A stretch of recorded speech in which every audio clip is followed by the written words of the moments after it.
नमस्ते स्टूडेंट्स, मैं Amit Kumar Agarwal, your mathematics tutor of Aadhaar academy. Aadhaar academy की ऑनलाइन क्लासों में मैं आपका हार्दिक अभिनंदन करता हूं। तो अपन मैथ्स में आज एक टॉपिक ले रहे हैं 11th से, सम्मिश्र संख्याएं, कॉम्प्लेक्स नंबर।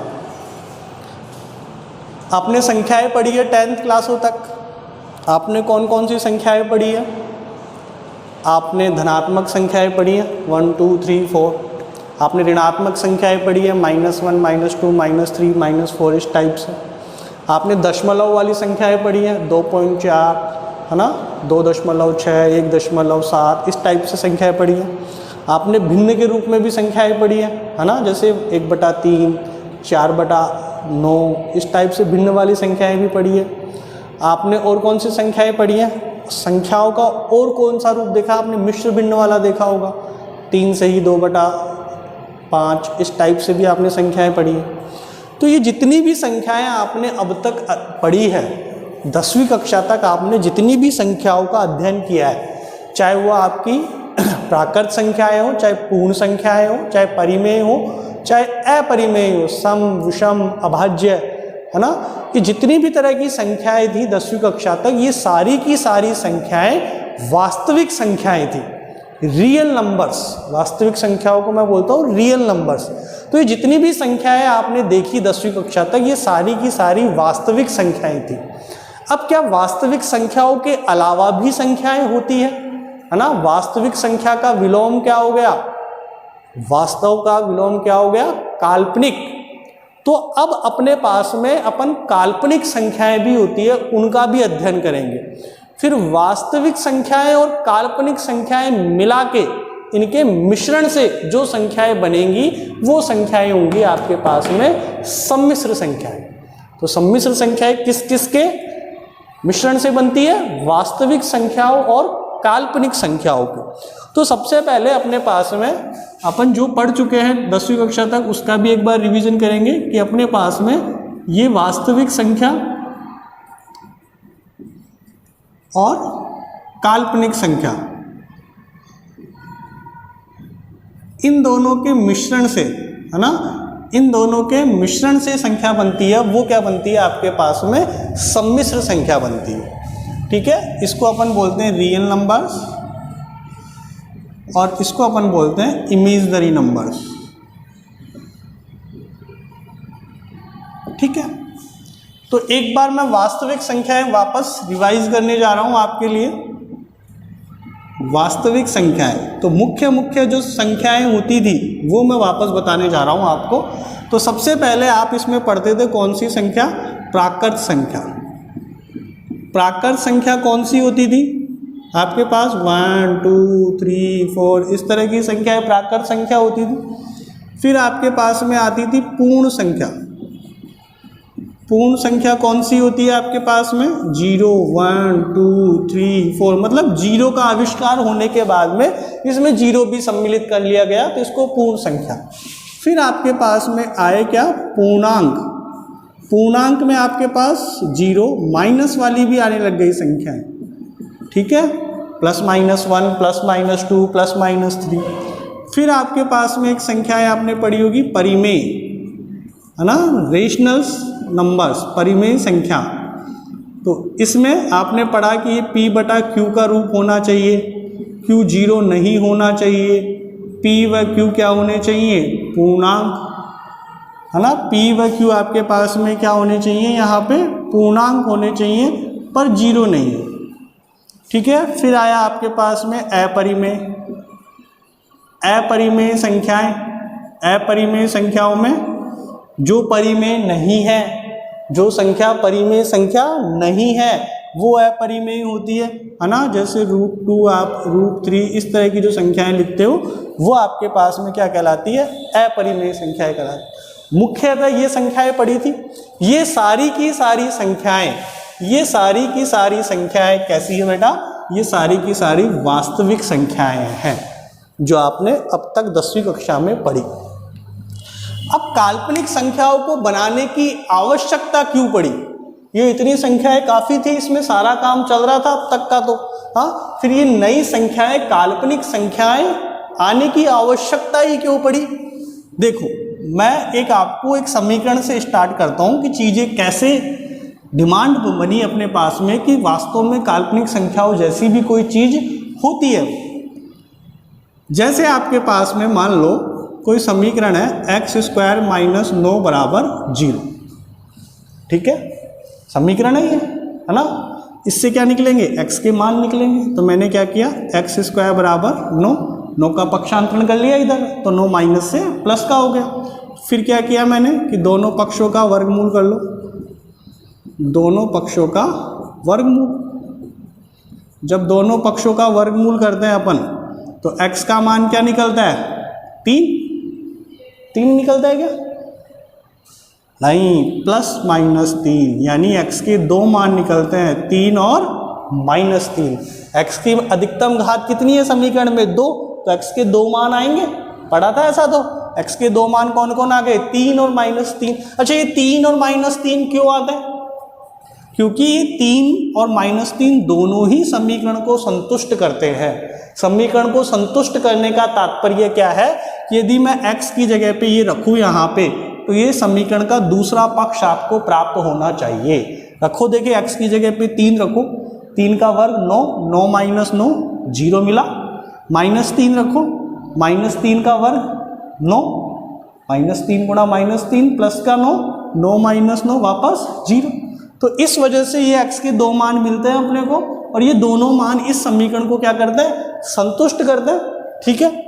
परंतु यदि यही समीकरण इस तरह से होती, x² + 9 = 0, हो सकती है मैथ्स में समीकरण तो कैसे भी बन सकती है, बन गई है मान लो। तो यहां से मैं हल करूं तो x² = -9, फिर मैं तो वही x का मान निकालने के लिए दोनों पक्षों का वर्गमूल, दोनों पक्षों का जैसे ही वर्गमूल करूंगा मैं तो x बराबर +- बताओ क्या लिखूं?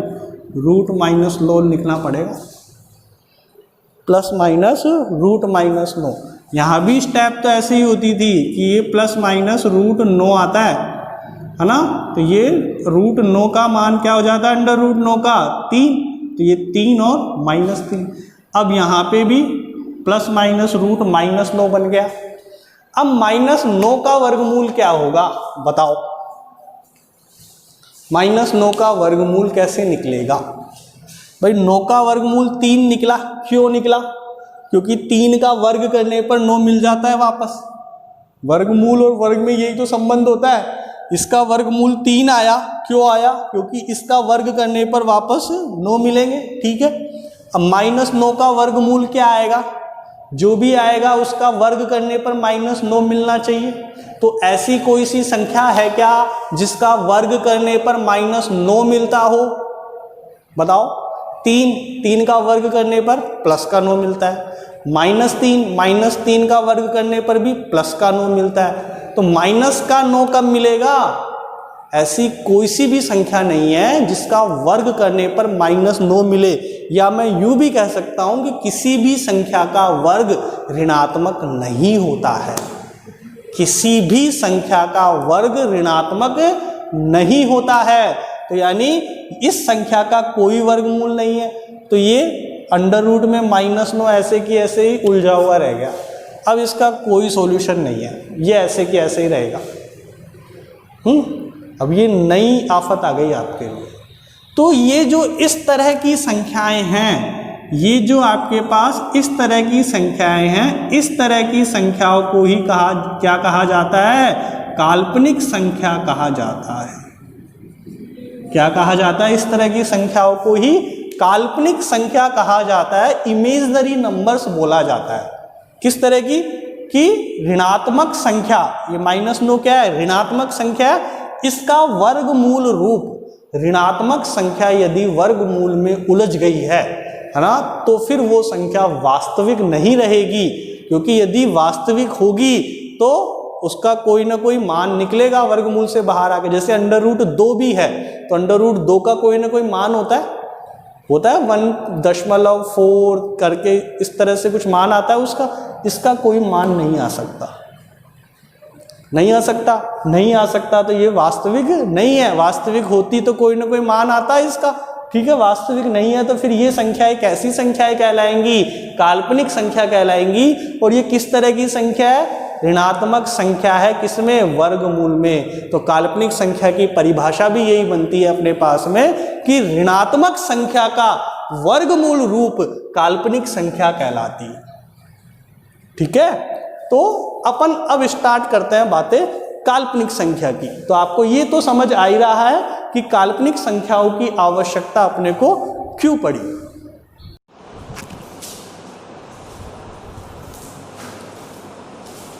तो अब आती है आपके पास काल्पनिक संख्याओं की डेफिनेशन। मैंने आपको बताई अभी कि ऋणात्मक वास्तविक संख्या का वर्गमूल रूप काल्पनिक संख्या कहलाती है ना। जैसे आपके पास में ये वर्गमूल के अंदर ऋणात्मक संख्याएं हैं, ठीक है। ये वर्गमूल के अंदर ऋणात्मक संख्याएं हैं, तो ये आपके पास में किस तरह की संख्याएं हैं? ये काल्पनिक संख्याएं, ठीक है। अब ये वर्गमूल के अंदर माइनस फंसा हुआ है, इसी का आप अपने को सॉल्यूशन निकालना है कि ये माइनस यदि बाहर आ जाए तो अपनी आगे की गणनाएं, आगे का चैप्टर आगे बढ़ेगा। तो ये आपको माइनस को बाहर निकालने के लिए एक सॉल्यूशन दिया गया, एक चीज बनाई गई, उस चीज का नाम दिया गया आयोटा। क्या बोला इसको? आयोटा, ठीक है। सबसे पहली बात तो मैं आपको बता दूं आयोटा के लिए कि इसे स्मॉल आई से प्रदर्शित करते हैं। क्या करते हैं? इसको स्मॉल आई से प्रदर्शित करते हैं, ठीक है। दूसरी बात, इसका मान फिक्स होता है। आयोटा का मान √-1 होगा। कितना मान होगा आयोटा का? ये याद हो जानी चाहिए। आयोटा का मान कितना होगा? √-1। कितना होगा? √-1। फिर इसके बाद में अपन आगे बढ़े तो अब ये भी क्या है? ऋणात्मक वास्तविक संख्या का वर्गमूल रूप है ये। इसमें भी वर्गमूल में ऋणात्मक संख्या है, तो इसका मतलब जो आयोटा है, इसको आयोटा बोलूंगा मैं। आयोटा एक काल्पनिक संख्या है। आयोटा एक काल्पनिक संख्या है। आयोटा कैसी संख्या है? एक काल्पनिक संख्या हो गई, ठीक है। अब देखो इसने सॉल्यूशन कैसे दिया अपने को इन चीज़ों का। जैसे आपने यहाँ से √-2 ले लिया साहब, ठीक है। √-2 को मैं इस तरह से लिख सकता हूँ क्या? -1 × 2। कोई दिक्कत है? अब भी ये अंडर रूट में -2 ही है। अब इसका अंडर रूट मैं दोनों के साथ अलग अलग ले जाऊँ, इसका अंडर रूट मैं दोनों के साथ अलग अलग ले गया, ठीक है। अब ये √2 तो ऐसे, और ये किसका मान हो गया? ये आयोटा का मान हो गया। तो आप इसको क्या लिख सकते हो? आयोटा √2। माइनस हट गया पर उसकी जगह बाहर क्या लगा? आयोटा लगा। एक और एग्जाम्पल लो, जैसे आपके पास में दूसरा एग्जाम्पल लूँ, √-9, ठीक है। तो वही काम करना पड़ेगा आपको। -1, 9, अंडर रूट दोनों पे अलग अलग चला जाएगा, चला गया। ये कितना हो गया? आयोटा। और ये कितना हो गया? 3। इसको ऐसे भी लिख सकते हो आप, 3 आयोटा, ठीक है। तो यानी क्या समझ में आ रहा है आपको? यहाँ पे क्या समझ में आ रहा है? माइनस हटाओगे तो आयोटा लगाओगे, माइनस हटाओगे तो आयोटा लगाओगे, माइनस हटाओगे तो आयोटा लगाओगे। फिर यहाँ क्या बच गया था? √9 का 3। जैसे आपके पास में और एग्जाम्पल देखो आप, जैसे √-4 ले लो। अब आप डायरेक्ट माइनस हटा दो और आयोटा लगा दो। ये लो, माइनस हटा दिया, आयोटा लगा दिया। अब ये क्या बन गया? 2 आयोटा। कोई सी भी संख्या हो ऐसे, जैसे आपके पास √-7 है ना, माइनस हटा दो, आयोटा लगा दो। ये आयोटा वर्गमूल में नहीं रहता है, वर्गमूल से बाहर रहेगा ये, ठीक है ना, क्योंकि इसका खुद का मान √-1 है। फिर 7 और -1 अंडर रूट के अंदर गुणा होके वापस -7 बना लेंगे अंडर रूट में। तो यानी आयोटा ने क्या सॉल्यूशन दिया अपने को? ये अंदर से माइनस हटा लो आप, और अंदर से माइनस हटा के मेरे को लगा लो, मेरे को मतलब आयोटा को लगा लो, ठीक है।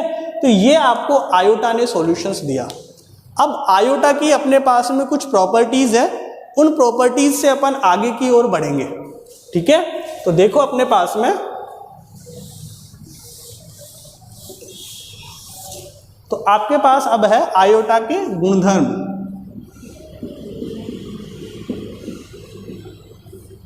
इसको बोलेंगे अपन प्रॉपर्टीज। तो ये पहली चीज ये बोलती है कि आयोटा का तो आपको मान ध्यान है ही, √-1 होगा, ठीक है। दूसरी चीज आपको ये बोलेगी जैसे आयोटा स्क्वायर निकालना है आपको, आयोटा स्क्वायर, तो आयोटा स्क्वायर कितना हो जाएगा, आयोटा गुणा आयोटा, ठीक। तो आयोटा का मान √-1 और ये भी √-1, ठीक। फिर उसके बाद में अंडर रूट के अंदर, अब इसको कैसे करोगे बताओ, दोनों संख्याएं समान है, स्क्वायर है ना। तो ये आपके पास में जैसे √2 और √2 करते हैं तो कितना हो जाता है, 2 हो जाता है। तो वैसे √-1 और √-1 करेंगे तो कितना हो जाएगा, -1। तो आयोटा स्क्वायर का मान -1 होगा, ठीक है। तीसरी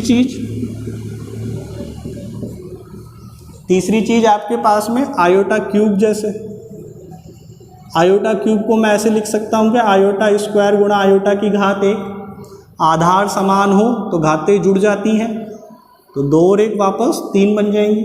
आयोटा स्क्वायर का मान ऊपर से ले रहा हूँ मैं कितना, -1, यहाँ से आयोटा की जगह पे आयोटा लिख रहा हूँ, तो ये मान कितना बन गया, माइनस आयोटा बन गया। किसका बन गया ये, आयोटा क्यूब का, ठीक है। चौथा आपके पास में जैसे मैं आयोटा की घात 4 की बात करूं, आयोटा की घात 4 को मैं ऐसे लिख सकता हूं कि आयोटा स्क्वायर गुणा आयोटा स्क्वायर, आधार समान हो तो घातें जुड़ जाएंगी, 2 और 2 4, आयोटा स्क्वायर का मान -1 गुणा -1, तो कितना हो जाएगा ये 1। तो आयोटा की घात 4 का मान कितना हो जाएगा, 1 हो जाएगा। तो ये आपके पास में क्या हो गए, आयोटा के गुणधर्म हो गए। अब ये तो चलता ही रहेगा, कोई पूछेगा ऐसे सर आयोटा की घात 5 निकालो, 6 निकालो, 7 निकालो, 1000 निकालो, 500 निकालो, 200 निकालो, तो निकलती रहेंगी ये तो ऐसे कब तक याद करोगे। तो मैं ये कह रहा हूँ आपसे, इन 4 वैल्यूज़ को आप याद रखोगे। आई कैसे ये वैल्यूज़, ये तो अपन ने फाइनल कर ही लिया कि √-1 को किसी ने आयोटा नाम दे दिया, ठीक है, आयोटा नाम दे दिया किसी ने, फिर उसके बाद में ये चीज़ें आपको अप्लाई हो गई, बन गई है उससे। अब जैसे आगे की चीज़ें कैसे बनाएं, देखो आयोटा की घात 6 बनानी है जैसे, तो मैं इसको ऐसे लिख सकता हूँ, आयोटा की घात 4 गुणा आयोटा की घात 2। कोई दिक्कत है, घातें जुड़ जाएंगी, 6 ही बनेगी। आयोटा की घात 4 का मान कितना, 1, आयोटा स्क्वायर का मान -1, तो ये कितना हो गया आपके पास, गुणा होके -1, कौन, आयोटा की घात 6। मतलब यहाँ पे एक चीज़ समझना कि आयोटा की घात 4 सिंपल पड़ता है क्योंकि इसका मान 1 आएगा और 1 से गुणा होने पे कोई प्रभाव नहीं पड़ता है। तो इसकी एक ट्रिक ऐसे बनाई गई, इसकी ट्रिक कैसे बनाई गई कि आपके पास कितनी भी घात हो, आप उस घात में 4 का भाग दे दें और जो शेषफल आए उसको लिख लें। जैसे 19 है मेरे पास, 19 में 4 का भाग दो तो शेषफल कितना आएगा बताओ। 19 में 4 का भाग दोगे तो 16, 4 बार दिया तो पूरा पूरा चला गया, शेषफल कितना बचा, 3। तो अब केवल ये जो वैल्यू है ये आपके पास किसके बराबर रह जाएगी, आयोटा क्यूब के। और आयोटा क्यूब का जो वैल्यू है वो कितना रहेगा, माइनस आयोटा। ऐसे आप कितनी भी घात का निकाल सकते हो। जैसे मैं बोलूँ, कोई तो मेरे से पूछे आयोटा की घात 171 का निकालो साहब, मैं इसमें 4 का भाग देके शेषफल पता करूँगा, कितना आएगा शेषफल, 4 चौक 16, 1 11, 4 दूनी 8, 3 बचा शेषफल वापस। तो वापस आयोटा क्यूब का मान मेरे को याद है ही, कितना आ जाएगा, माइनस आयोटा। ठीक है, ऐसे कितना भी निकाल लो आप। आयोटा की घात 198, 2 4 का भाग, 4 चौक 16, कितने बचे 3, 38, 38 में 4 नाम 36, तो भी 2 बचा। आयोटा स्क्वायर का मान माइनस है। तो आपको यहाँ से क्या ट्रिक सीखे आप कि आप 4 का भाग देके शेषफल पता कर लो। 247 4 का भाग दो, 4 6 24, ठीक है। फिर 7 के अंदर एक ही बार जाएगा 4, तो शेषफल बचा 3, वही मान माइनस आयोटा। और शेषफल क्या बचेंगे 4 का भाग देने पर? 0, 1, 2, 3 और 0 वाला और देखो एक, जैसे सपोज आयोटा की घात मेरे पास में 36 ही है, इसमें 4 का भाग दिया मैंने, 4 गुणा 9 36 हो गए। अब शेषफल कितना आया? तो शेषफल कुछ बचा ही नहीं, 0, और जिसकी घात 0 होती है उसका मान कितना होता है? 1 होता है। ये तो पढ़ा होगा, नहीं पढ़ा तो अब ध्यान रखो कि ये अपन सिद्ध भी करके देखेंगे कि घात 0 होने पर 1 कैसे आता है। अपने पास एक चैप्टर आएगा लघु गुणक का, उसके अंदर ये चीज़ सिद्ध भी होगी। अभी ध्यान रखो कि यदि किसी संख्या की घात 0 है तो उसका मान 1 होगा, चाहे वो कैसी भी संख्या हो। तो इस तरह से आयोटा वर्क करता है। ये इनके ऊपर और भी बहुत सारे क्वेश्चंस बनेंगे अभी आयोटा के ऊपर ही, वो अपन नेक्स्ट वीडियोस में देखेंगे। अभी आपको यहाँ तक की चीज़ें याद रखनी है कि वास्तविक संख्याएं होती थी, फिर काल्पनिक संख्याओं की ज़रूरत क्यों पड़ी। एक समीकरण मैंने बताई आपको x² + 9 = 0, जहाँ से अपने को वर्गमूल में क्या मिल गया? माइनस मिल गया। उसका कोई सॉल्यूशन नहीं निकला, या वो वास्तविक संख्याओं की जैसे व्यवहार नहीं कर रहा था, क्योंकि वास्तविक संख्या होती तो उसका कोई ना कोई दशमलव में मान आता, उसका नहीं आ रहा तो वो वास्तविक नहीं है। तो उसको मैंने क्या नाम दे दिया? काल्पनिक। काल्पनिक दे दिया। तो काल्पनिक में डेफिनेशन क्या बनाई मैंने? क्या बनाई? ऋणात्मक संख्या का वर्गमूल रूप काल्पनिक संख्या कहलाती है। उसके उदाहरण देखे अपन ने। फिर अपन ने देखा कि अंडर रूट में ये माइनस ही रहेगा, तो अपन आगे कैसे बढ़ेंगे? आगे अभी अच्छे अच्छे क्वेश्चंस बनने हैं। तो उसका सॉल्यूशन किसने दिया? आयोटा ने। आयोटा को स्मॉल आई से प्रदर्शित करते हैं। आयोटा का मान √-1 होता है। आयोटा एक काल्पनिक संख्या है, ठीक है। और ये माइनस कैसे हटाता है? माइनस हटाओ, आयोटा लगाओ। सीधा सिंपल सा तरीका है, माइनस हटाओ, आयोटा लगाओ, तो माइनस हट जाएगा इससे। फिर आयोटा का आयोटा के ये खुद के नखरे हैं, है ना, कि आयोटा का मान √-1, iota square -1, iota cube minus iota, iota की घात 4 1, ठीक है। फिर आगे की जो चीज़ें निकालनी है आपको, तो आप उसके अंदर 4 का भाग दे दो और जो शेषफल मिले उसको लिख लो, उसका मान इनमें से देख लो क्या मिला? आयोटा क्यूब का मान माइनस आयोटा। तो इस तरह से आयोटा व्यवहार करेगा। अभी आयोटा से और भी अच्छे क्वेश्चंस बनेंगे, वो अपन नेक्स्ट वीडियो में देखेंगे। तब तक के लिए आप इसे रिवाइज करें। ओके, थैंक यू, धन्यवाद।